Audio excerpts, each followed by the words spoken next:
Hey, Kyle's Wonderful here again with another wrestling review. This time it's WWE Raw from August 1st, 2022, live from Houston, Texas. So it's sure to be a hot crowd tonight after the spectacular SummerSlam just 2 days ago. It really gave hope to all wrestling fans that there is really some change in the air. You can feel it. So I've been looking forward to Raw all day. I've been looking forward to it since SummerSlam before it even ended, since the whole Bayley thing. So that's the thing I wanted to hear the most about was the new faction led by Bayley alongside rehired Dakota Kai and finally making her main roster debut, Io Shirai, who will be now called Io Sky going forward. So that does confirm a little bit that people can't wrestle under their real names anymore or established names from the indies. But Io Sky is so similar. Her nickname was the like something of the sky, and then Io is spelled different but still pronounced the same. So you can't really complain about that. But wow, what a faction! What a return from Bayley to bring two people with her. That alone made me excited for what we were going to see on SmackDown. Um, and then Bayley, alongside the rest of some of the other people, helped revolutionize women's wrestling and mainstream wrestling mainstream American media. So that's great. And then Dakota Kai is a great baby face. The crowd is going to get to like her once she gets away from this heel faction. And then Io Shirai is one of the best wrestlers currently in the world. So I was just looking forward to that big time tonight. And now we've got ourselves one of the best women's divisions in WWE history, potentially, with Bianca Belair and all the others like Rhea Ripley, Asuka, Alexa Bliss, Doudrop, Nikki, hopefully Cross soon and not AA Sage.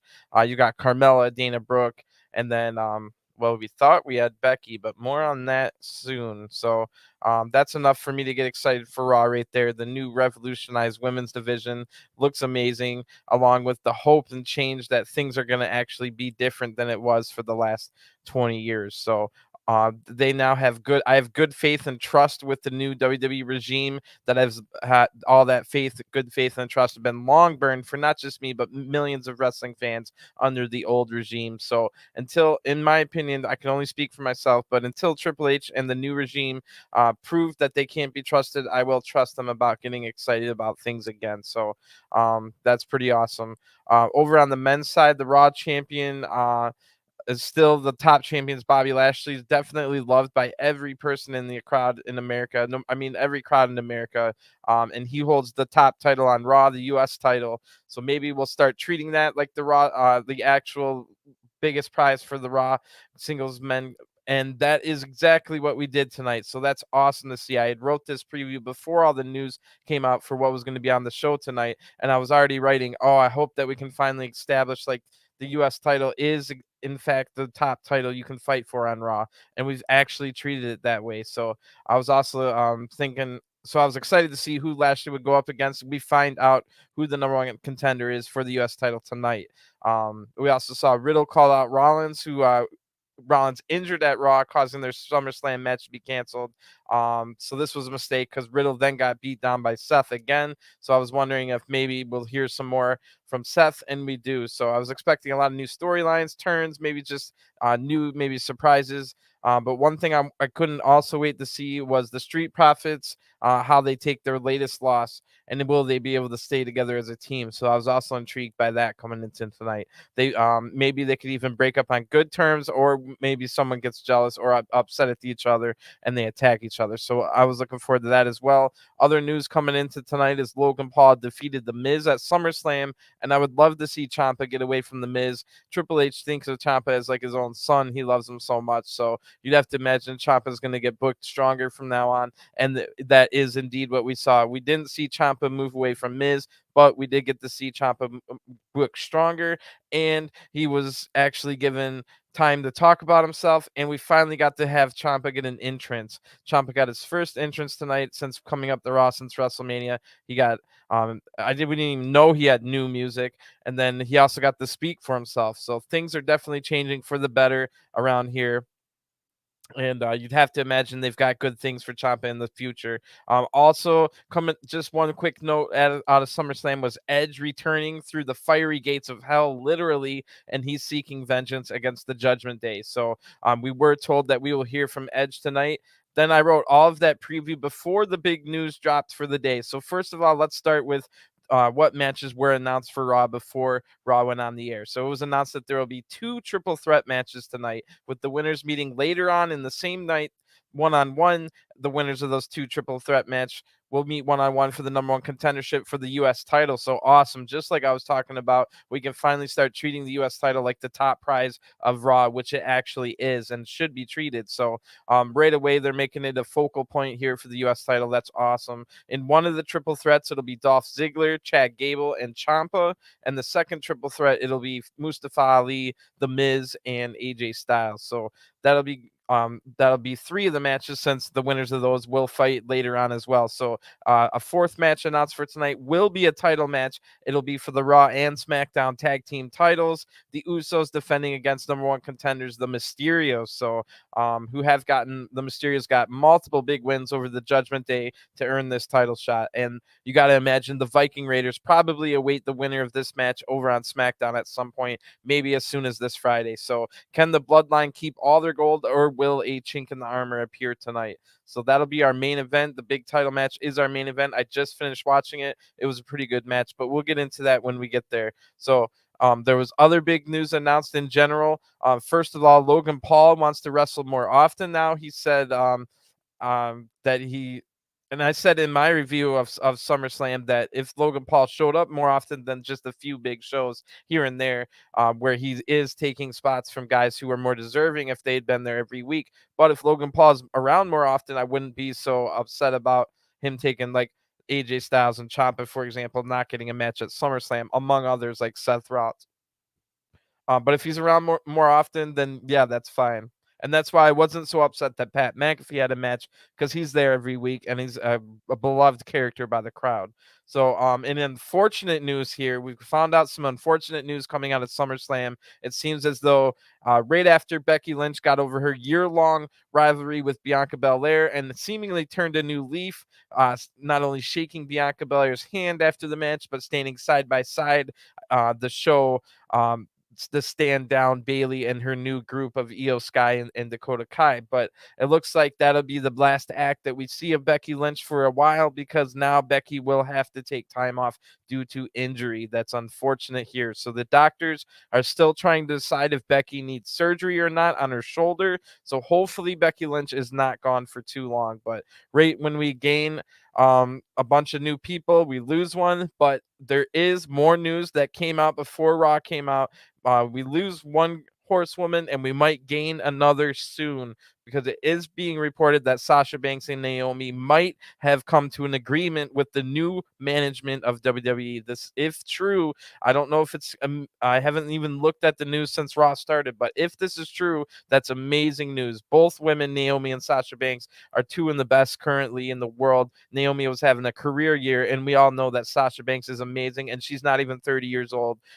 Yes, she's got a lot left in the tank. So this definitely gives me hope. I was already looking forward to Raw coming into this, but now I couldn't wait for it to start when that news came out a couple hours before Raw began. So it was a long, long time since I felt that way about Raw. I was there in the 90s when we couldn't wait to get home from school. We couldn't wait to finish our baseball practice or basketball practice and get our homework done so that we can come home and watch Raw at night. And I haven't had that feeling in many, many, many years, and I had that feeling coming into tonight's Raw, and that's great to feel again. Like I said, until the new regime proves otherwise, I will have trust in the new regime. I had lost trust with the old regime a long, long time ago, to the point where I stopped watching for years at 3 different times in the last 30 years where I've been watching WWE. And who knows what the future holds, but for right now, I'm optimistic. I'm definitely optimistic that things are changing. So let's get right into the show. Again, this is Raw from August 1st. 2022 in Houston, Texas. So the very first thing we see when we start week 2 of the Triple H era is Becky Lynch coming out with her arm in a sling. So I wonder at what point of the match she hurt her shoulder, and she kind of tells us when it happens. I wasn't able to go see what the move was, but I will go check that out at some point. But then we see a recap video, really good one, because it was a really good Raw Women's title match at SummerSlam, probably the match of the night. and we get to see a really good highlight video of it here. So if in fact Becky was injured for a long time during that match, and she says she was, so that makes that match even better, because we now know that Becky was fighting through tremendous pain throughout that entire match. So that gives it, just like Cody Rhodes, that match at Hell in the Cell, it makes it even better than it already even was good. So Bianca wins the title, and her year-long rivalry is over with a handshake we see in the highlight video here. And Bayley returns after a year-long knee injury, bringing Dakota Kai and Io Shirai, now named Io Sky, with her. So what a moment that was at SummerSlam. I had goosebumps. I think I was shaking. I had goosebumps when Bayley came out, and by the time Io Shirai came out, I was shaking. So now we're back to live Raw with Becky Lynch in the ring with a microphone.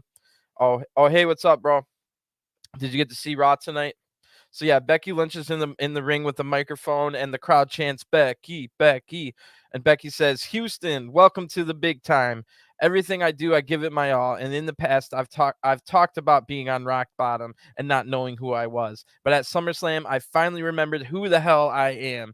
I'm not just the fancy clothes and the need for validation. It's all the determination and the resilienceness and the fight to be better.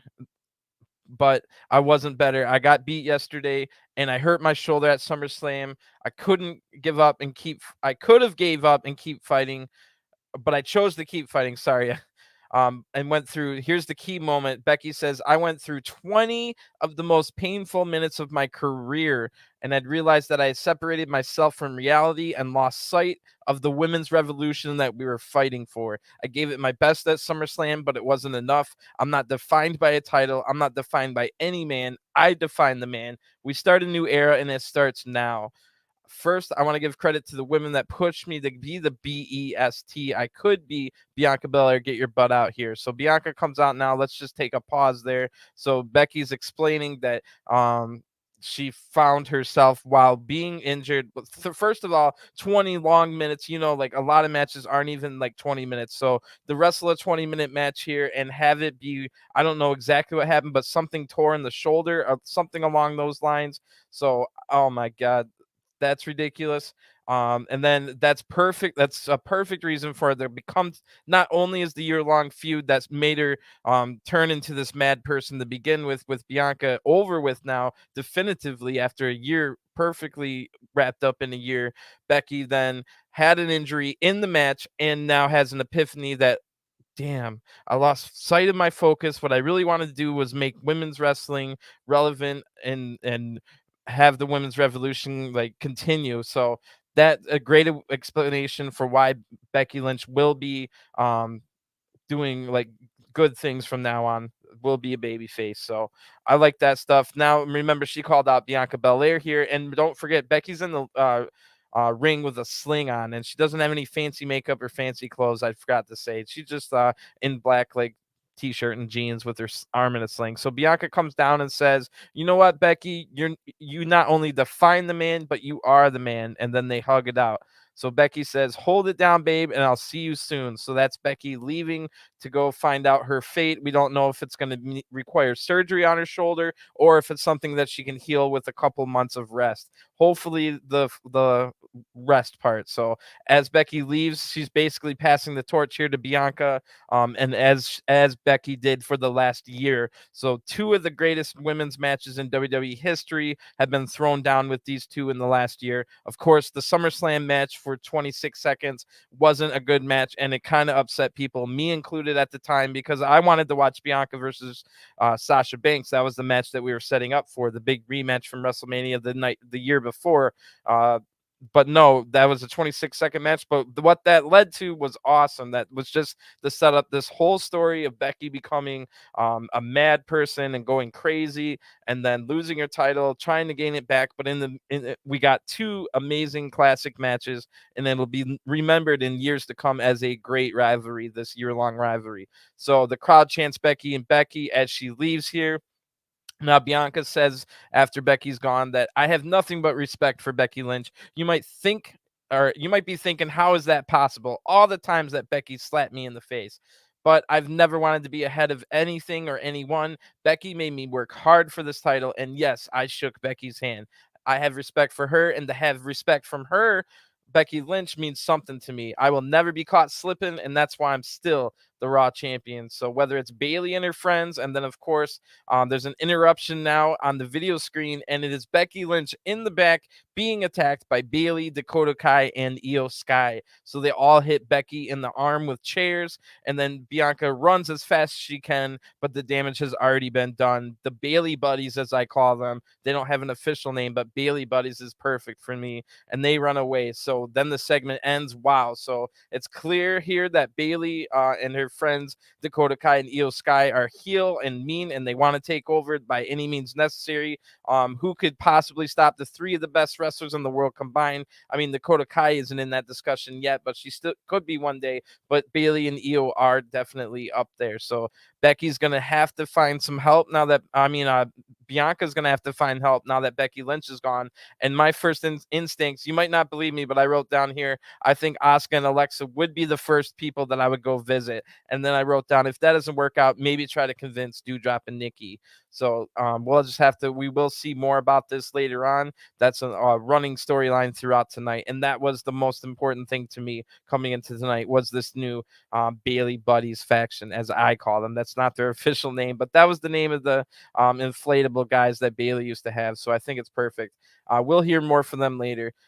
Then the announcers are Michael Cole, Corey Graves, and Byron Saxon as usual. They run down the 3 announced matches I told you about. Well, 4 really, because the winners of the 2 triple threat matches will meet each other in later on in the night. But then they also tell us that Edge will be here later, and then we see a few highlights from some of the other matches at SummerSlam. So we go right from that to a really good video about the legacy of the United States Championship title. So this is something that should have been done a long time ago, but this is the perfect time now. We're definitely trying to show that the top Raw prize for the singles men's division is the United States title. So this is narrated by JBL at the beginning, talking about America, but then it goes into a really good highlight package of all the legends in the past that have held the United States title, going all the way back to the NWA before it was WCW, then getting bought by WWE. So the U.S. title has a long legacy of people like Dusty Rhodes were on there, and all kinds of legends of the past coming up to now.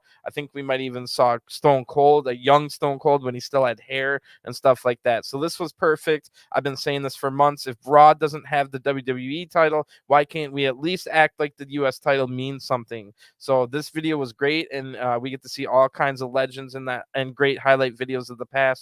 If anybody doesn't understand the U.S. history, they do after watching that, if they were able to watch that. So right after that video ends, AJ Styles music hits, and it will be the first of the triple threat matches for the #1 contendership, and they will qualify for a match later on if they so they'll qualify to the #1 contendership if they can win. So this will be AJ Styles versus The Miz versus Mustafa Ali. And AJ Styles has been feuding with The Miz for about a month now, all stemming from them trying to get into the Money in the Bank ladder match.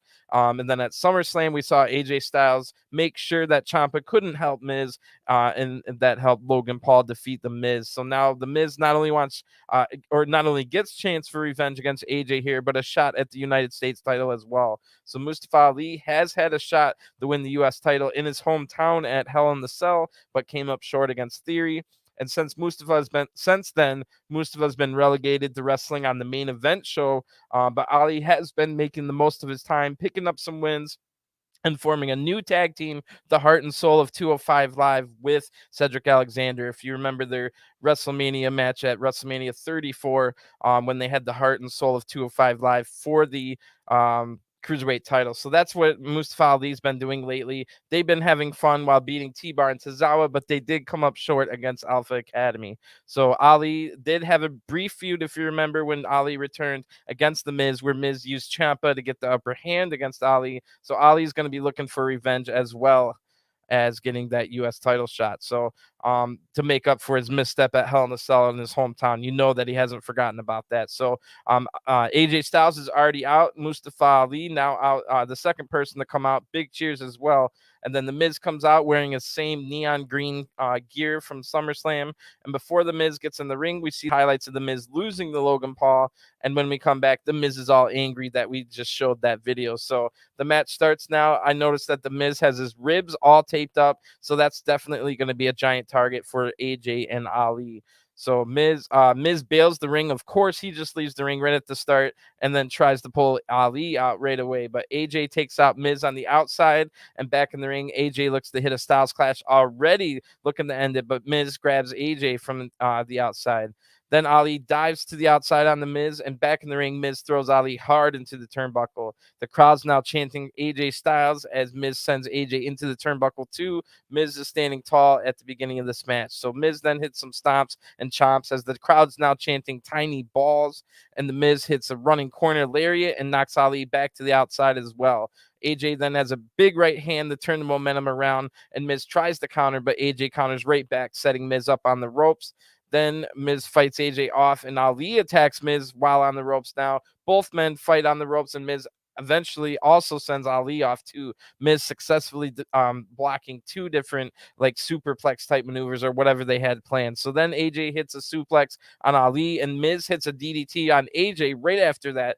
Like bam, bam, and then that gets a 2 count for Miz. The crowd's now chanting tiny balls again as the Miz hits it kicks. And then we see on the bottom that it will be Asuka versus Alexa Bliss tonight. And this was kind of set up a month ago when they saw each other backstage and they both talked about how they wanted to be champions. So that'll be a pretty cool match later on. Now back to this one. AJ hits a nasty striking combo on Ali, and Ali just has a barely enough fight left and is able to knock Miz out of the ring. AJ then counters the next move that he has as the Miz now comes back, and AJ hits a reverse, is gonna hit a reverse DDT on the Miz, but at the exact same time, Ali comes rolling in with a neck breaker on AJ that also does the reverse DDT on the Miz. That looked awesome. Great match so far. This was a lot to type all at once. A lot of this was all happened bam, bam, bam, bam. So then Ali now goes to the top as he's recovering, but he used a little bit too much time to try and recover, and that allows AJ to avoid the 450 splash here. But Ali knew that he was taking too long and is able to roll right through the move so he doesn't land on his face hard. AJ now takes control and looks for the phenomenal forearm, but Miz pulls AJ off the apron from behind. Miz then gets his hurt ribs hit right into the announce table. That looked nasty. So Ali now comes out of nowhere, hits the nastiest move of the entire night, a tornado DDT off the middle rope to the outside, spiking AJ Styles' head hard into the mat outside. That was wild. AJ got planted. So Ali now throws Miz into the ring, who's got hurt ribs, but Miz is able to hit a skull-crushing finale right as Ali gets into the ring, but Miz's ribs were too hurt to cover Ali in time, and then Ali's able to kick out at 2. AJ is still on the ground outside thanks to that nasty DDT.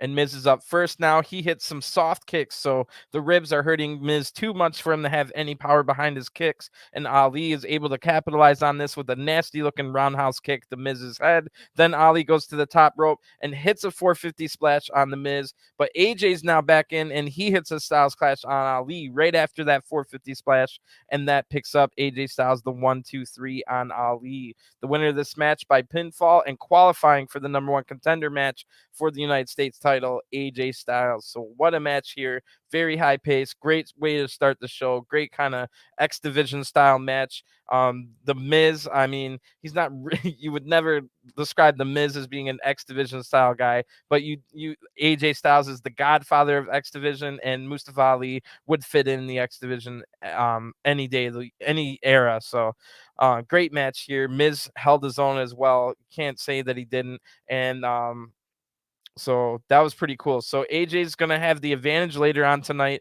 because he will have more rest than his opponent. But AJ's hurting big time from that nasty tornado DDT to the outside. So that pain, he's going to have to try and get over in about 2 hours of waiting time. And it might even that kind of pain might set in more once you wait around for 2 hours. So AJ's going to have to try and keep himself warm for 2 hours and hope that the winner of the second triple threat match takes a lot of damage. Fortunately for AJ, that ends up being an hour from now. So AJ will get a whole hour more than the winner of the second triple threat match. So now we go to the back, and in the trainer's room with the trainer and Adam Pearce is Becky Lynch. And we see,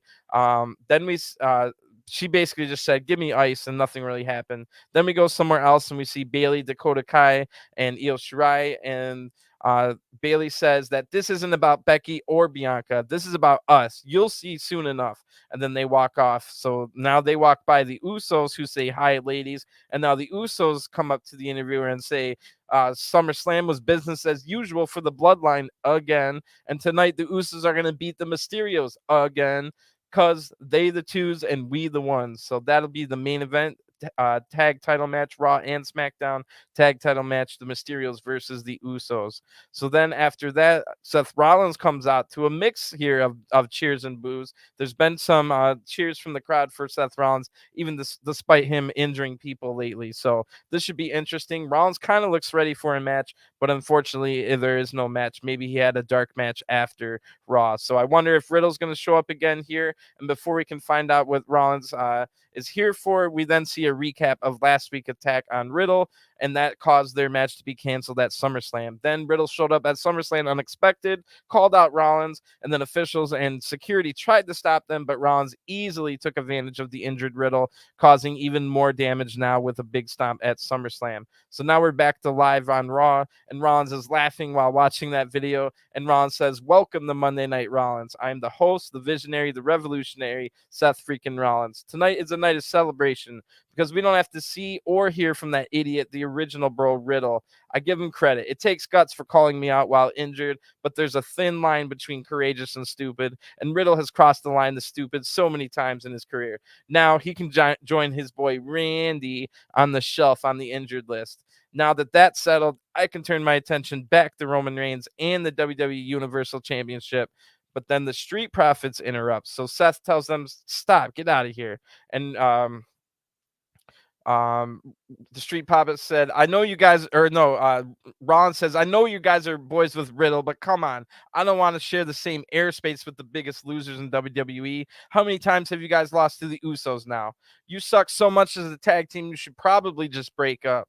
Go back through the curtain. This is Seth freaking Rollins time." So then that was pretty funny. Then Dawkins says, "Didn't we beat you for the tag team championships, bro?" And then Montez says, "Ain't this the guy that couldn't beat Cody Rhodes when he only had one pec?" Or he actually said booby, but it was weird. Anyway, Rollins then says, "Well, there's two of you and one of me, so split up and then we can do this another time." So Dawkins says, "Well, we'll figure this out the proper way.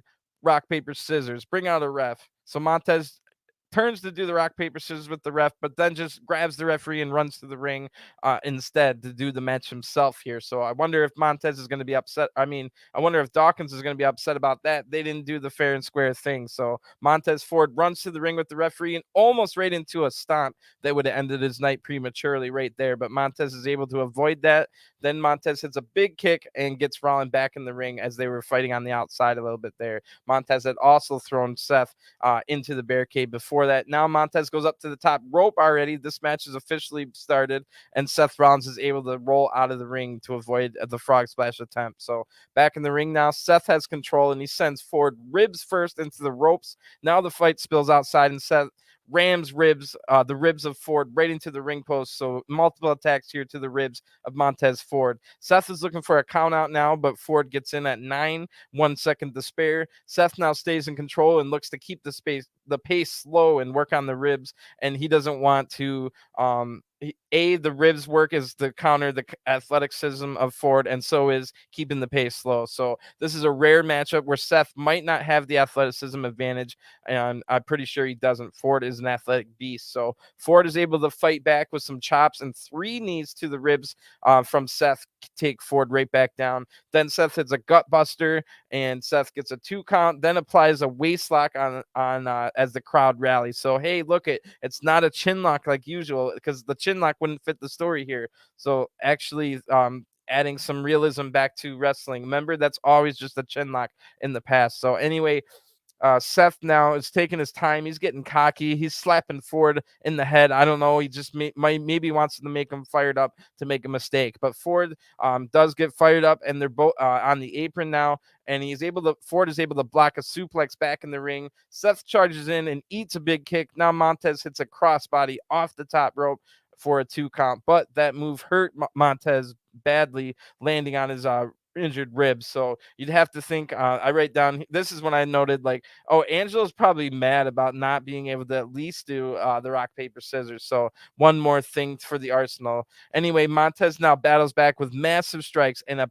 pimp backhanded slap that looked nasty. Ford now quickens the pace and fights through the rib pain, hitting a standing moonsault for a 2 count. Ford then flips out of a suplex attempt and gets another 2 count with his nasty standing blockbuster, getting more height than most people get on a middle of the rope blockbuster. Seth's up in time now to prevent Ford from going up to the top rope for the frog splash, and Seth hits a big super kick here for a 2 count. So the crowd is definitely kind of seeming torn for who they want to root for. They aren't super loud, but they are into the match. You can hear a buzz in the crowd as if there's a big fight in front of them. So Ford now evades a stomp attempt, but Seth then hits a rolling elbow anyway, takes Ford down, but Ford gets back up and blocks the next move, hitting a tornado DDT. Seth is just barely able to get his foot on the rope to break the pin count. So Seth now gets up and hits a buckle bomb into the Falcon Arrow for a 2 count on Montez. So Montez is just barely alive and has really probably injured ribs now. They went from hurt to being injured throughout this match, in my opinion. So Seth then misses a frog splash attempt while he was cussing out Montez Ford. Seth looking to hit him with his own move. Ford now goes up to hit the frog splash himself, but runs into the knees of Seth, and Seth immediately gets up and hits the stomp for the 1-2-3. The winner of this match by pinfall, Seth freaking Rollins. So the crowd boos big time. They definitely wanted Montez Ford to win, and Seth lines up for another stomp after the match, but Angelo Dawkins is able to come down and send Seth Rollins away. So it's definitely going to be decision time for Angelo Dawkins. Does he want to stay with Montez, who just punked him out in front of the rest of the world, or in my opinion, Montez might have also cost them the titles at SummerSlam because Montez Ford lost his temper multiple times, losing focus during the match. So if anyone has beef for the reason that they're not tag team champions, I think it's Dawkins. And I also think Dawkins isn't going to be happy about being punked out in front of the world on live TV. So we'll have to keep an eye on that. That's the last time we see the Street Profits tonight. So something to look forward to coming up in the next few weeks. After that, now we see highlights from the wild main event, just absolutely ridiculous main event of SummerSlam, with Brock lifting the ring up with a tractor and the Usos helping Roman Reigns retain the title. So Theory did try to come out and maybe catch in, but was taken out by Brock Lesnar. So Theory still has the briefcase coming out of SummerSlam, but he did not walk out with the 3 singles titles that he had wanted to walk out of SummerSlam with. So instead, Roman will now go to 700 days as champion, heading into Clash at the Castle, the first UK pay-per-view event in 30 years, with the UK's own Drew McIntyre in the main event, the next man to try and stop Roman Reigns' historic best ever modern day title reign. So that's pretty good. We don't see Theory whatsoever tonight. We don't see Drew McIntyre, who's on he's on SmackDown, but he was here last week on Raw. So we don't see any of these guys. That's the only thing we see leading up. I'm sure we'll see some stuff on SmackDown, and probably maybe Theory as well. So although I wouldn't guarantee that Roman will be there. He might be resting from his big match. Alexa Bliss now comes out next for a big match against Asuka here. So Alexa is still holding on to her doll Lily and gets cheers from the crowd here. So Asuka's now out next. Got her ceremonial robe and parasol, the whole deal, and big match here. Maybe an unofficial number 1 contenders match for Bianca's title, since Bayley, Dakota Kai, and Io Sky just got here, so they probably will have to wait for a title shot and win some matches first. Meanwhile, don't forget Rhea Ripley did have the number 1 contendership before being injured, so the number 1 contender might still be Rhea Ripley, and it just was postponed because of her until her injury healed, and she would still have number 1 contendership. We don't find out anything about that tonight, but that's something to think about going forward. Anyway, this is Alexa Bliss versus Asuka, and they start the match fast, and it's fairly even so far. Alexa does get a little bit of the better of Asuka here, surprisingly to me, hitting some big strikes on the well-known striker Asuka herself here. So Alexa then locks in a headlock, and Asuka strikes her way out. Then Asuka hits a big striking combo and into a German suplex and a hip attack and a big knee strike. So Alexa's in big trouble already. Now Bayley, Dakota, Kai, and Sky run down to the ring and attack both women before this match could even get going. So they absolutely destroy Alexa and Asuka until finally Bianca's able to run down. So yep, it's the two people I guessed earlier in the review that Bianca would have to ally with to have any chance of beating the Bayley buddies here.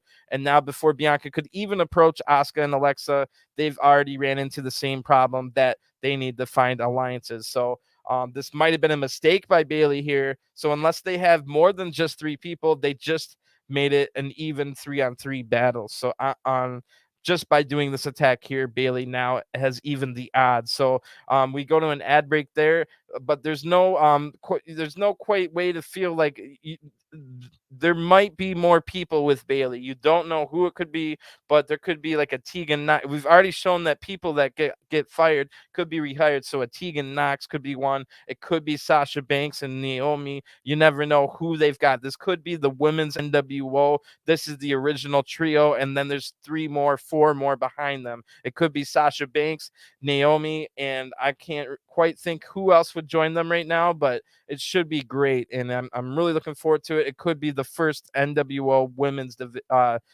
faction or whatever, however you want to call it, but calling it the NWO immediately makes it look like a ripoff. So they would probably have to find something of their own. But in the past, we've kind of seen some silly names suggested, but this is new management, so I'm willing to give it a chance. But at this point, by the fact that Bayley provoked 3 women already and now have 3 enemies, even though they got lucky and Bianca and Becky's not going to be here, they might have a plan with 3 more people, and I wouldn't rule out Sasha Banks and Naomi being with them in the future. So that would be pretty interesting to keep an eye on. It's now red. Let me get a quick drink, but it is time for the second triple threat match. And yeah, I would love. What do you guys think? Do you think it's definitely more than just the 3 people, or is it going to be more women with this new Bayley group, which I've unofficially called the Bayley Buddies, but I'm sure that's cringe. It is a great name though, man.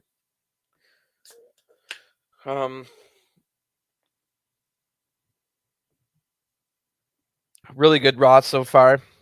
And now we get to the second triple threat match. It's for they get to meet the winner of AJ Styles in the number 1 contendership match for the United States title later tonight. So this one will feature Dolph Ziggler, Ciampa, and Chad Gable. So Dolph Ziggler and Ciampa have met in the high-stakes triple threat match already once this year when Dolph Ziggler was able to win the NXT title with Ciampa and Braun Breaker in that match as well. So Dolph has also won a number 1 contendership singles match for the NXT title against Ciampa earlier this year. Chad Gable is going to look to make the most of a rare singles gold opportunity here. Just last week, Chad and Dolph were in the same ring together when Alpha Academy lost to Dolph Ziggler and AJ Styles, who were teaming for the first time. Not a good look for Alpha Academy, who even called out Dolph and AJ for being a random thrown together tag team. Then they lost to him. So Dolph Ziggler comes out first, and then we see that Ciampa gets his first entrance since joining Raw since WrestleMania, which is ridiculous. It's been how many months? Finally gets his first entrance. And now, who knew? He might have had new music this whole time. We just never were able to hear it, but he's got new music again, and it's like slow country music. So who would have guessed? So Ciampa is still wearing that ridiculous watermelon gear that he matched with Miz and Maurice at SummerSlam, which is just a ridiculous statement to think about. So Chad Gable comes out next, and he shushes right away, and he talks to the crowd on his way to the ring. He basically says that he's going to win tonight without cheating, unlike those cheaters, the Houston Astros, which is very funny as they did cheat, and the Houston crowd is very angry at this because they know that their baseball team cheated, but they don't want to admit it.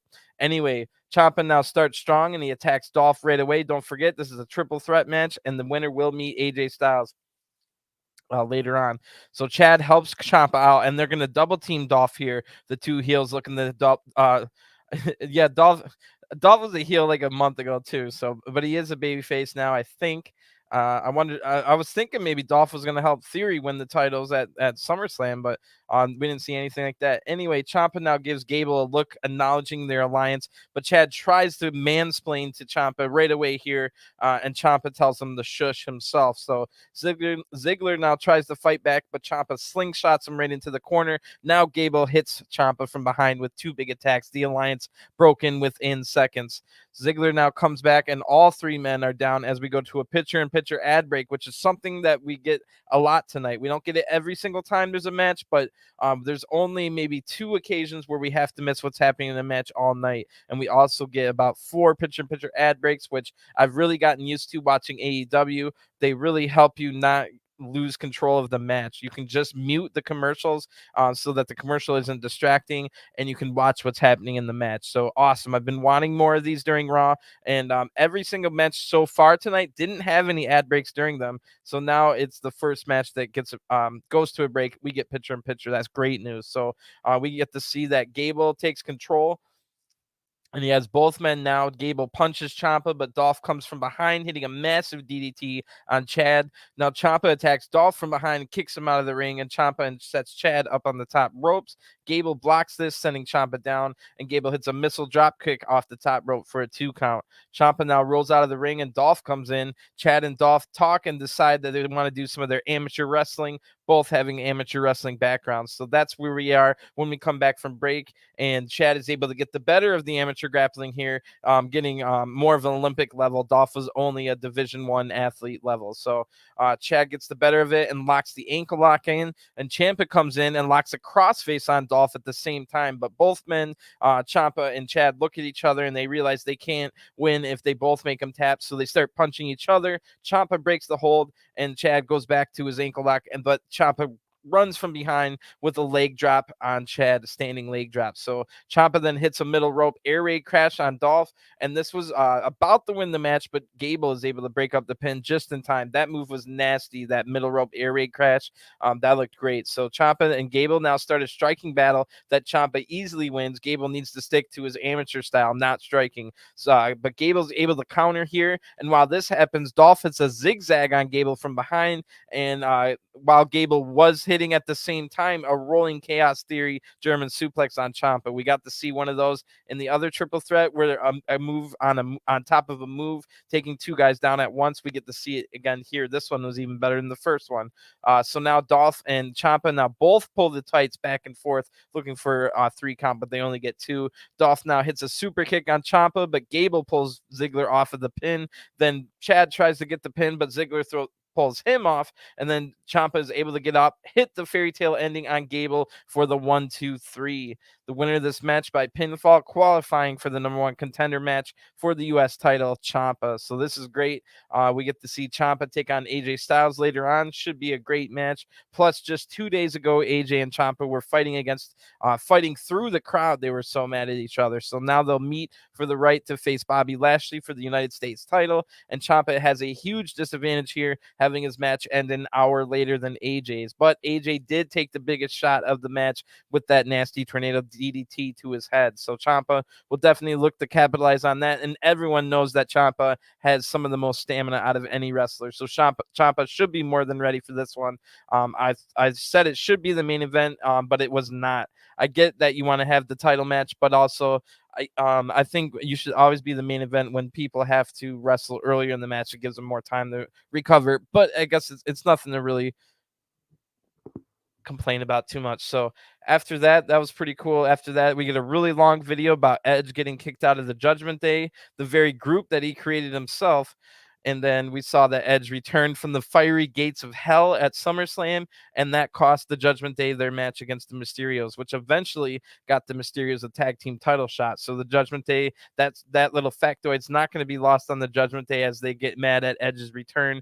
But all Edge wanted to do at SummerSlam was apparently cost him that match because no further attacks happened after the match. We will hear from what Edge has to say tonight, and after an ad break, Edge comes out. The big cheers from the crowd.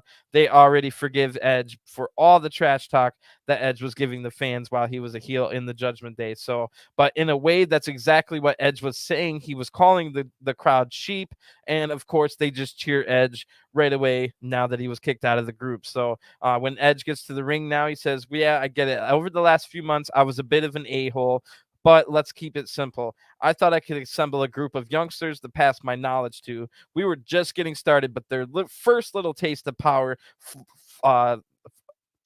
clouded their judgment. To be fair, I didn't see it coming, but now it's time to kill what I created. Finn, Damian, Rhea, I'm going to end Judgment Day. So then Edge leaves, and the Judgment Day is not seen. So hopefully they will be able to respond later. And yes, we get to see them later. So this wasn't anything special, but it was necessary to explain everything that happened. And we did not find out anything new about Edge's plan.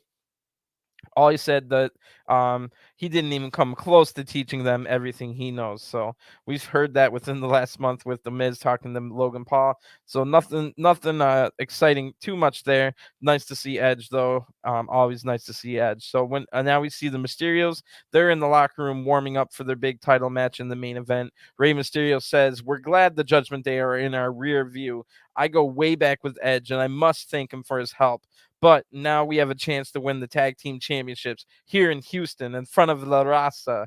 And this gets a huge cheers from the Latino fans in the crowd, which there are many of them. So we go to an ad break after that. And when we come back, we see highlights from the WWE tryouts at Nashville over the weekend, looking for the next breakout star. So hopefully they found a few good people at the tryouts that we could see on NXT 2.0 within the next 6 months. So that's how quickly things can move around here. So then Bayley, Dakota, and Io Sky are in the back, and Bayley says, "They're not talking about them. They're talking about us. I'm sure you have a question, but what did you expect? These idiots have been driving the division into the ground since I left.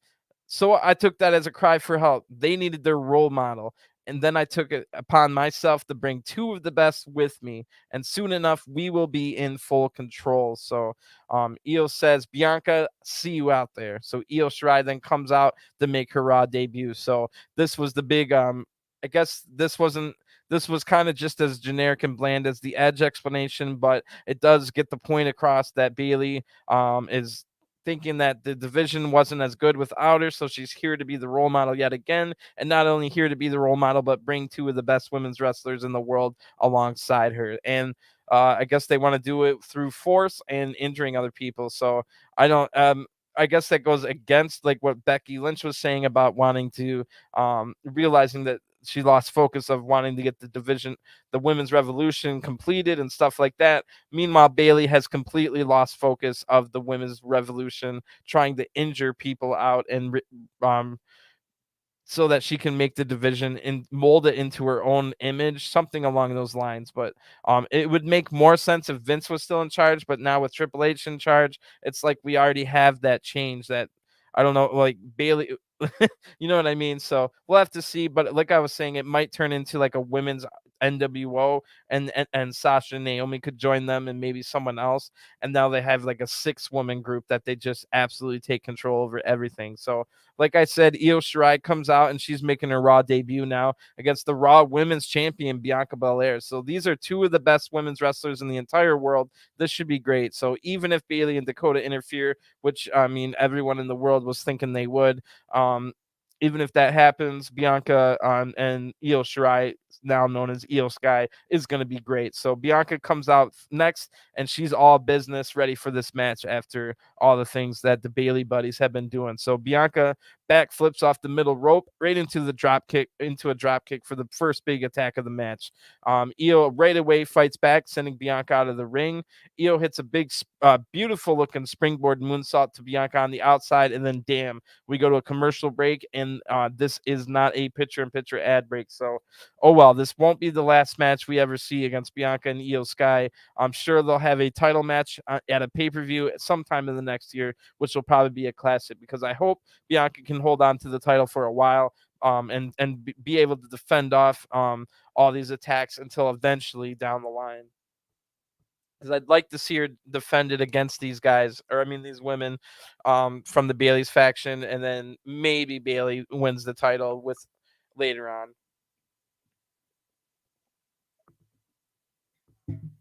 But like I said earlier, don't forget Rhea Ripley is probably the number one contender still. She never got her title shot, which she was supposed to have at Money in the Bank, and then she wasn't ready for SummerSlam either, apparently, or it was just already decided. So anyway, this should be good, even though we just went to that. Remember, Io Shirai hit a nice springboard moonsault, and then we went to commercial break. So even though we're gonna miss 4 out of the first 5 minutes because we only got about a minute before going to commercial break in the first place, it should still be good. So when we come back from break, Bianca's in control in the ring. She hits 2 big shoulder tackles and a drop kick, and the crowd was booing when Io hit that moonsault earlier, and it's all cheering for Bianca to win this match now. So Io now fights back. She hits double knees in the corner, maybe like a Meteora type move for a 2 count. Io now Io counters Bianca into a crossface, but Bianca's able to use her vast power advantage in this match to get out. So Io's definitely going to have to use her speed and agility if she's going to win this match. Now Io jumps off the top rope, but Bianca counters it by catching the attack and then hits a fallaway slam. Io's small frame won't be able to take too many big moves, but she ends up proving throughout this night that she can indeed handle a bunch of big moves. So Io definitely shows that she's tough in this match. Right after that, Bianca hits the glam slam and a standing moonsault, but Io found the heart in the fight to kick out at 2. Bianca now goes to the top rope, but Bayley and Dakota Kai now show up ringside, and this distracts Bianca long enough for Io to hit a Hurricane Rana off the top rope. Bianca's able to kick out at 2, and Io definitely needed that to change this around and stay alive. Bianca counters the next move, but Io counters right back into a pin. Bianca counters back into a pin, then hits a big suplex right after. Io's able to flip out of a kiss of death attempt, but Bianca stays in control, taking Io out on the apron with her. Io's just barely able to avoid disaster getting suplexed off the apron, which probably would have ended the match. But Io now dives off the apron and Bianca catches her. It was like a Luthez press attempt, and Bianca carries Io over to the barricade and swings Io head first into the barricade. So what the heck? Isn't that the same exact move that injured Kairi Sane? Why the heck would they do that here in the debut match of Io Shirai? That kind of made me a little bit mad. I guess if the thinking here was, oh, you remember the Kairi Sane? Well, this is the tougher version. I don't know why they would even try to send that message. It seems racist just off the bat that you would have to compare the two. But anyway, Bayley and Dakota now get in Bianca's way to try and save the odds or save the match here for Io. Bayley and Dakota get in Bianca's way, but they don't touch her. And then Asuka and Alexa Bliss now walk down to the ring to even the odds. That's what I was talking about earlier. Bayley inadvertently created an even playing field now, binding the 3 women, Bianca, Alexa, and Asuka together without even them having to talk about it. So now Bayley and Dakota back off, and Bianca, Alexa, and Asuka do the chicken dance, calling them scared. So now we do a picture-in-picture ad break for the second break of this match as well.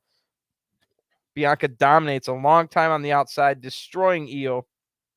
Back in the ring now, Io shows she's got some fight left, but Bianca uses her power advantage again to stay in control and sets Io up on the top rope. Bianca joins Io up there and hits a nice spider suplex, then into a standing moonsault, but Io's still able to kick out at 2, showing that she can take a lot of damage.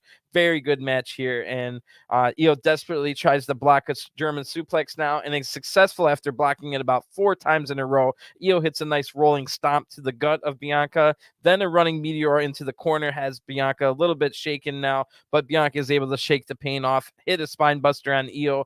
Io now gets her knees up to block the handspring moonsault attempt, and Bayley trips Bianca behind the back of the referee. So I was thinking maybe Io could get the win here. Io now puts her feet up on the ropes, but Alexa pushes the feet off the ropes. So both women getting help from the outside here. The 4 women not in the match now just all rush the ring, and the referee is forced to call for the bell, ruling this match a no contest. So all 6 women are now fighting in the ring. Nobody's really able to gain advantage. It's a pretty good brawl here. A lot of fists flying, and officials and referees eventually break up the fight. So definitely a hectic, chaotic scene here. The crowd chants, "Let them fight," but the officials get Bayley, Io Sky, and Dakota Kai to the back. great stuff here. Revitalize the entire Raw women's division, and gives me hope for all the other divisions getting just as revitalized as we go here. So they had to start with the one that needed the help the most. Now maybe we can look at the tag team division and then go to the heavyweight division. But we already kind of started with the heavyweight division here on Raw.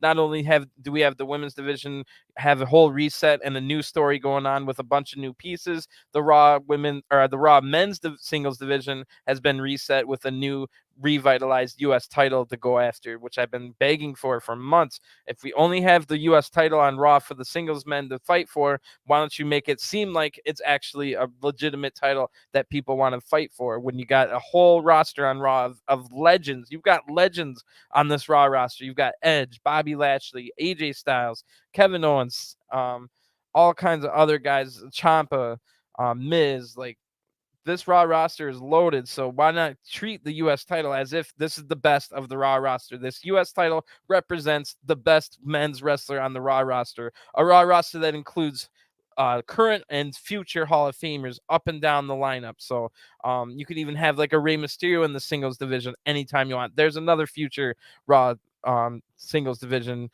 Hall of Famer. So the fact that they're treating the U.S. title as far as it should be, as in this is the top wrestler on Raw men's singles division, and that's how it should be treated, and that's how they're treating it. So that's great news. Eventually we'll get the WWE title back, but currently I'm fine with the whole, I'm not even a huge big Roman Reigns fan, but I'm fine with him doing his whole story for now until we find the absolute perfect surefire person to win. It could be Ciampa, it could be AJ Styles, but I'm sure it needs to be a younger guy, like a Riddle, like a you know, we need to find the perfect guy to beat Roman to go into the new era, as this is like the guy that beat Roman, and it can't be like Brock and it can't be Goldberg.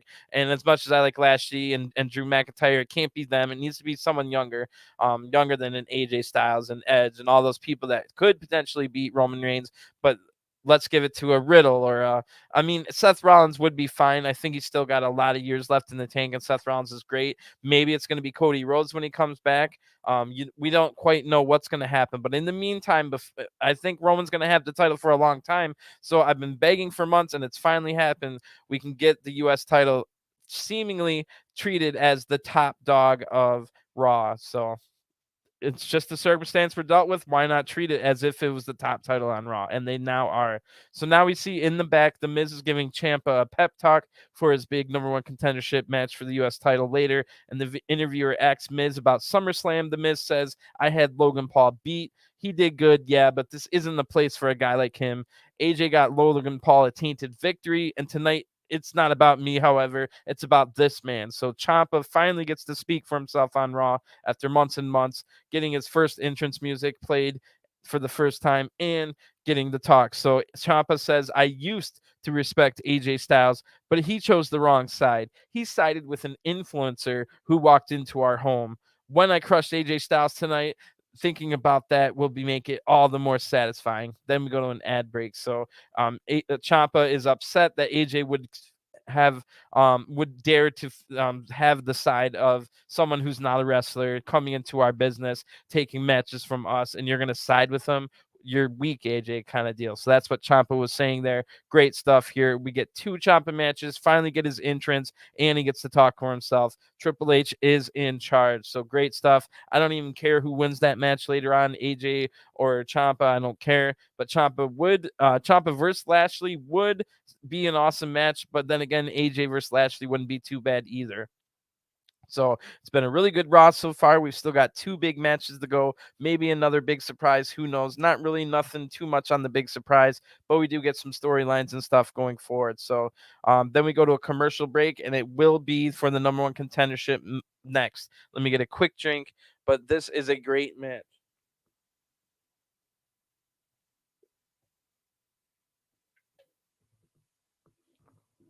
So before anybody comes out for the match, Booker T is announced on comment. He's going to be on commentary for this next match. We are in Booker T's hometown of Houston, Texas. So This is going to be for the number one contendership for the United States title and a shot against Bobby Lashley. So Ciampa comes out first. He's accompanied by The Miz this time. The Miz must have been too convalescing after whatever the first time. I guess they didn't want The Miz out there because it was no DQ, so they could have just had The Miz fight the entire time.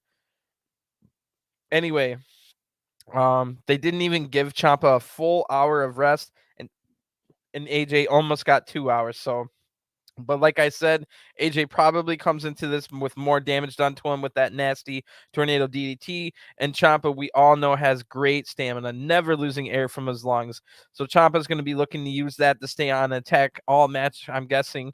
And the bell rings, and this has a definite big match feel. We've got a special commentator. The crowd's buzzing for it, and it feels like a big match for the number one contendership for the U.S. title. So in one Raw, we've successfully treated the U.S. title as it should be, as the number one singles title on Raw. Unfortunately, since The Miz is here, the crowd starts the match with a tiny balls chant, but they don't. They get into the match as we go. So Ciampa hits the first shot here, a big shoulder tackle. Ciampa does stay right on the attack with stomps on the headlock. Just like I said, Ciampa's going to want to use his stamina advantage to try and stay on the attack the entire time. AJ then counters the next move and hits a backbreaker. AJ's now holding his neck and shoulder from that DDT to the outside earlier, and Ciampa sees that, sending AJ right into the ring post, shoulder first, hard. So Ciampa now stays on the attack right away, hitting a nasty knee to the brain. AJ's just barely able to kick out, and this match just started. So Booker T tells us that Miz is the X factor in this match, as if he read the script or something. Thanks for that, Booker T. We could have guessed that on our own, but I already know what you like to do. You like to spoil things on commentary, so thanks, Booker T. Anyway, AJ now counters, and Ciampa's able to evade AJ's attack, and then AJ comes right back with another backbreaker, the slam, and then slams Ciampa hard on his face with a nice flapjack, inverted flapjack looking thing. Ciampa rolls out of the ring now, and Miz gives him more advice. Back in the ring now, the pace quickens, and that is AJ Styles' specialty. So AJ yells "Gotcha" right before hitting a huge drop kick to a running Ciampa right in the face. AJ will always have the better of the battle when it goes fast paced. So Ciampa will definitely have to try and avoid that. And then we go to an ad break, but no picture-in-picture this time, which is unfortunate. Definitely unfortunate, but a really good match so far. There's about 40 minutes left, and we still got that tag match later. So there should be enough time for another 10 minutes when we come back, although both men are tired, having wrestled once already tonight. When we come back, both men are down, and the crowd is super loud. So we must have missed some great action, which is unfortunate, but I'm not going to let it bring me down. We did get a lot of picture-in-picture ad breaks. I understand we can't get it every single time. AJ now hits a nice striking combo, then a sliding forearm right after. Ciampa's in trouble, and AJ hits a corner splash into the Ushigurushi neck breaker into a face plant right after that, but Ciampa's still able to kick out. Ciampa then counters the next move with two big strikes, and then the Rough Rider, the standing leg drop, and that gets Ciampa back in the match. AJ then counters a running knee strike right into a Styles Clash attempt, but Ciampa is able to block the finishing maneuver here and sends AJ right into the corner hard. Both men are now down, recovering, as the crowd's absolutely loving what they're seeing here. And we must have missed some great stuff when we were at the break, because the crowd has just been super loud ever since we came back from break. Great stuff. So Ciampa then counters a phenomenal forearm attempt with another nasty knee strike for a 2 count. And then Ciampa hits a gut buster for another 2 count. Great match here. AJ fights back now, and he stops Ciampa from doing something off the top rope. And now AJ looks to hit an air raid crash from the top, but Ciampa's able to block this. AJ's now able to counter right back, hit a Styles Clash, and the match was about to be over, but The Miz put the foot of Ciampa on the rope. Thank you for that spoiler, Booker T. Don't act like you don't have the script in front of you, you a-hole. Anyway, the ref didn't see The Miz and did see the foot of the rope on the match. AJ now goes out of the ring to attack The Miz, and Ciampa attacks AJ from behind, sending AJ over the barricade, and Ciampa's looking for the count out here. The Miz is able to hold the leg of AJ, but AJ gets back in the ring just barely at a 9 count. Ciampa then hits another nasty running knee right to AJ's face as AJ's getting back in the ring, and Ciampa hits the fairy tale ending, the double underhook facebuster for the 1-2-3. The winner of this match by pinfall and new number one contender to the United States title, Champa. So great night for Champa, great stuff. I can overlook the Booker T stuff, and I can overlook missing what happened during the break. That match was awesome. We got to see those guys fight twice tonight. They're some of the best wrestlers, some of my favorite wrestlers in the company. This is exactly why I'm still a fan of WWE. When I still I watched New Japan and AEW and MLW and NWA and anything else I can get my hands on. I still watch WWE because they have some of my favorite people, including people like Ciampa and AJ Styles. So great stuff here. Awesome. Ciampa will be the number one contender. Now we go right from that to the back, and Bobby Lashley is there. So Bobby Lashley does get to appear on Raw tonight, which is great. You got to have the fans see someone they like. Maybe it was something like, I could remember when I said Seth Rollins was dressed to wrestle, but he never wrestled. I could definitely see maybe it was Bobby Lashley versus Seth Rollins in the dark match, and I could look that up real quick, see if it's up on Cage Match yet. Just give me 1 second, because I could definitely see when you go to live events, they'll give you a little hookup on matches like that, just to be nice.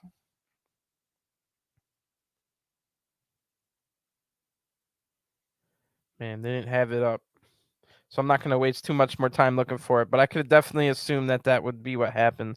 So, anyway, Lashley's in the back with the interviewer, and Lashley says, "I will defend this U.S. title every week on Raw if I have to bring its prestige back." Ciampa proved that he's tough, hungry, and dangerous while having that weasel Miz in his corner. I will defeat anyone, anytime, anywhere to bring respect back to this title. I beat Theory at SummerSlam and have no problem beating Ciampa and putting him in the Hurt Lock. So that was the end of that. That keeps the night-long theme of wanting to establish the United States title as the top singles title for the men on Raw. And I think they've done a great job of establishing that, yes, the United States title is the top title on Raw, and they've treated it that way now. So let's hope this continues into the future until either the WWE or the Universal title comes back, or maybe they'll keep it combined into one, and this will be how we can go forward from now on. There'll be one champion that rules over all, and then there'll be a top Raw champion and a top SmackDown champion. Those will be the U.S. title and the Intercontinental title respectively, with one roving champion. Whoever the champion is can rove. I think that's the best way to do it. Keep the brand split, keep the champion combined. Just call it the stupid WWE title, get rid of that Universal stuff, have one WWE champion. You could even do the same with the women, have them have a roving thing, and keep the Raw and SmackDown women's titles if you want, and have a world women's title. That would be also. So once we establish and get maybe a few more women that were released back, re-signed, we can have that kind of deal. That's how I would run it if I was running things. So it is main event time. So for the Raw and SmackDown tag team titles, it'll be the Usos defending against the Mysterios, Jimmy and Jay Uso versus Dominik Mysterio and Rey Mysterio. So the Usos have held the SmackDown tag team titles for over a year now, and they've come full circle now defending them tonight against the team that the Usos beat at Money in the Bank 2021 to win the SmackDown tag titles in the first place, the Mysterios here. So with Dominik a year stronger and more experienced, and Rey super riled up after his 20th anniversary celebration last week, and then a big win over the Judgment Day at SummerSlam. So the Mysterios could possibly be the ones to end the epic title reign here. Rey and Dominik come out first, the big cheers from the crowd, and the Usos then come out ready to defend their titles. This is definitely a huge match. I would definitely say the Usos took way more damage at SummerSlam than the Mysterios did, since they were being attacked by Brock Lesnar and stuff, even after their much more grueling match in the first place. So the Mysterios come in fresher than the Usos. Only 2 nights later, the Usos are vulnerable for the upset here. So the Usos come in looking super focused and confident as usual. They have no Paul Heyman, no Roman Reigns tonight, just Jimmy and Jay Uso with some day one-ish. So the bell rings now, and Rey Mysterio will start the match against Jey Uso, and the pace is fast right away, which favors one of the greatest luchadors of all time, Rey Mysterio. So Rey Mysterio takes control and then tags in Dominik. Both of them dive out to the Usos as we go to a picture-in-picture ad break. We've got about 18 minutes left in the show at this point. Rey now tags back in, and he hits corner-mounted punches on Jey, Rey goes up to the top rope, but Jay is able to knock Rey off, getting Rey Mysterio's knee caught on the ropes in the process. Rey Mysterio has had multiple knee surgeries in the past, and this is now a big story of the match. Jay is able to tag out to Jimmy Uso now, and they take down Rey, who is now holding his knee. Quick tags by the Usos, and they keep the pace slow while isolating Rey and attacking his knee a little bit more now. Rey eventually is able to fight out of the corner, hitting strikes to both men here, and Rey springs off the ropes, and Jimmy knocks down Rey with a leg lariat instead. Then we come back from an ad break now, and Jimmy's throwing Rey into the corner and applying a chin lock. The crowd cheers loudly for Rey to fight back, and Rey is able to strike his way out of the headlock.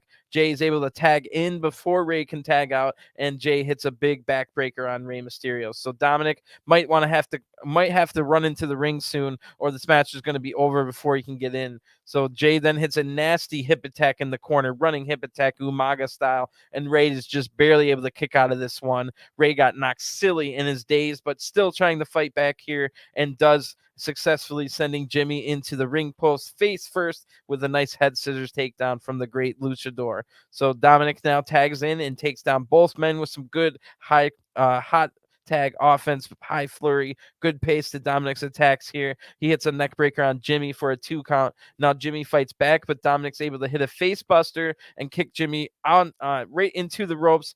Jimmy then, how setting up for the 619, and then Jimmy evades the 619, and Dominik stops on a dime to not do it. So Dominik is improving. In the past, he would have gone all the way through with the Revolution, but now Dominik springboards to the outside, but he's still inexperienced. He springboards to the outside on the both Usos, who easily caught Dominik and throws Dominik into the ring post hard. So Dominik has learned since his last encounter against the Usos, where they lost the titles at Money in the Bank 2021, but Dominik still has a long way to go. Now we get another picture-in-picture ad break as Dominik gets back into the ring. Jimmy keeps control and tags in Jay for a double team backbreaker on Dominik, and this gets Rey Mysterio to try and run in the ring to save his son, but the referee holds Rey back and sending him back to the apron. This allows Jimmy Uso to take some cheap shots from the apron. Now Dominik's having trouble, and it hasn't even really given Rey Mysterio that much time to recover his bad knee, and that nasty hip attack to his head. Of course, Rey's ready to tag in, however,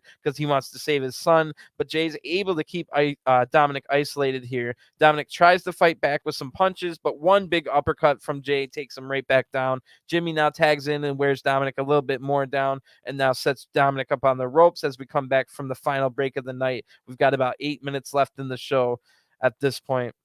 Dominik counters the top rope move here and hits a nice tornado DDT and is able to tag in his father, Rey Mysterio. Jay now tags in as well, and the pace quickens here, which is always good for Rey Mysterio, who goes right on the attack. Jimmy gets knocked off the apron. Then Rey hits a super kick.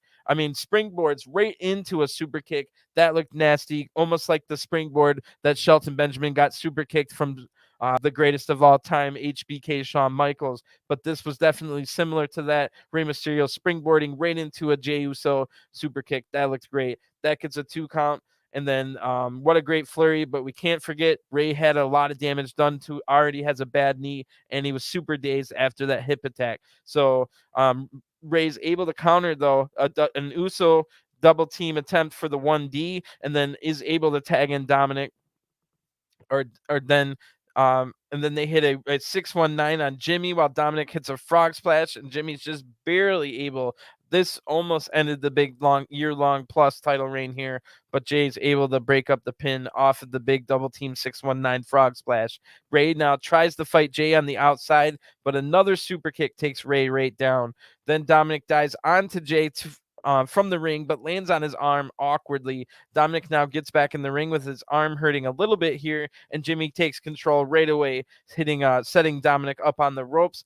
Dominik is able to block another superplex attempt, or whatever they were looking for the second time, knocking a Uso off at the top rope. Jimmy then evades the frog splash attempt, but Dominik noticed that he was going to evade, and Dominik is able to roll through, but a blind tag from Jay that Dominik did not notice is able to hoist him up for the 1D from the Usos for the 1, 2, 3. The winner of this match by pinfall, and still Raw and SmackDown tag team champions, the Usos. pretty good match here. Not too bad at all. And the picture-in-picture ad breaks were definitely nice, enhanced the match for sure. Before Raw ends, however, and before we can even process what happened, the Judgment Day now come out through the crowd and they attack the Mysterios. So then Edge comes down to make the save, and Edge hits the Impaler DDT on Finn Balor, and he looks to hit the spear on Finn Balor, but Rhea Ripley is here and she shoves Dominik right in front of Finn Balor as Edge is hitting the spear, and he hits the big spear on Dominik. So the Judgment Day have done their damage. They leave laughing as Edge now gets a dirty look from Rey Mysterio for spearing his own son. So doctors and Rey Mysterio check on Dominik Mysterio as Raw ends. So wow, the Judgment Day were able to get the Mysterio's distance from Edge already after 1 week. Now Edge is going to probably be alone against 3 people unless Rey is able to forgive Edge, or maybe, just maybe, Edge has 2 more people in mind to help him, 1 man and 1 woman. That would be cool. My guess, of course, for the woman would be Beth Phoenix, his wife. But I have no guess who the man might be for Edge to come pick. Maybe we'll get a mini Edge or someone that Edge is going to mentor going forward. I mean, the perfect guess would be Ciampa, but he seems to be sticking with Miz right now. There's people you could bring up from NXT. There's people you could re-sign. Johnny Gargano might be a nice pick for that spot, but maybe you want to save him for something else. It's pretty big mystery, and overall great Raw. I can't wait for next week's Raw. I can't wait for SmackDown. One thing I haven't noted yet is Ronda Rousey has been suspended, just as we all figured, but we do not have the latest medical update on Liv Morgan after the arm attack. So Ronda is suspended, but Liv, we don't have the latest news. I'm sure we'll get more news as the time comes, but more importantly, Becky Lynch, we'll find out if she needs surgery or not. Hopefully not, and she can be back in a few months. Otherwise, it might be until Royal Rumble, WrestleMania time, fingers crossed. But in the meantime, I haven't been able to look at the news since Raw started. It's now an hour and almost an hour and a half since Raw ended. That makes about 5 hours I have not looked at the news. The latest rumors were that Sasha Banks and Naomi have come to an agreement with the new management of WWE. You guys might know more than me that Sasha, maybe they already mentioned some more news. It's too hard for me. I don't like to have dead air while I'm where I not talk. So I'm going to end it here, and I'll definitely have more to talk about tomorrow night on NXT. Come check out the NXT review. I'll also be reviewing Main Event when that comes out Thursday morning for me. So come check out my NXT review. Come check out the Main Event review, and then I'll be here for NXT UK on Thursday and Friday SmackDown. So 5 days a week, I'll be here talking about WWE. I cover other events as well. So I'll be back later tonight with live G1 coverage from New Japan Pro Wrestling. But yeah, I'll be here 5 days a week covering different WWE shows as well. Give me a follow, give me a subscribe so you don't miss out on it. We've got a lot to talk about lately. And I'm going to get going for now so I can check out the latest news. But in the meantime, have a great day, have a great night, enjoy your time, and I'll talk to you guys later. Peace.